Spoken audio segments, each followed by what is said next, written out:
உலக பிரசித்தி பெற்ற மதுரை மீனாட்சி சுந்தரேஸ்வரர் திருக்கல்யாண வைபவம் பல்லாயிரக்கணக்கான பக்தர்கள் முன்னிலையில் கோலாகலமாக நடைபெற்றது.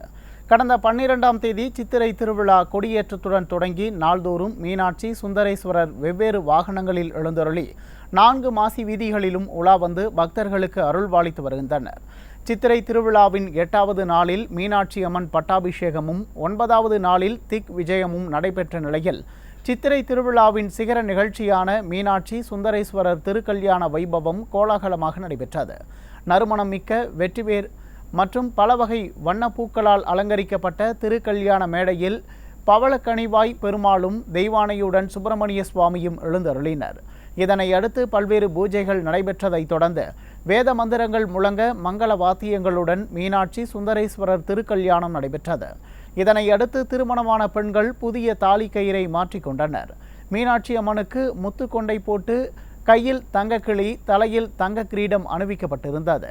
மீனாட்சி சுந்தரேஸ்வரர் திருக்கல்யாண வைபவத்தால் மதுரை மாநகரமே விழாக்கோலம் பூண்டுள்ளது.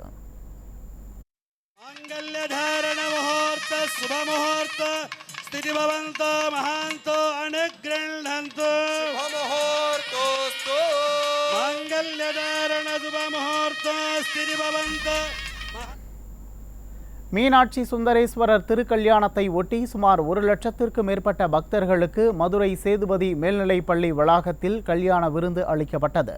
மீனாட்சி அம்மன் கோவில் சார்பில் அமைக்கப்பட்டுள்ள மொய் பந்தலில் பக்தர்கள் மொய் எழுதி பிரசாதம் பெற்று சென்றனர்.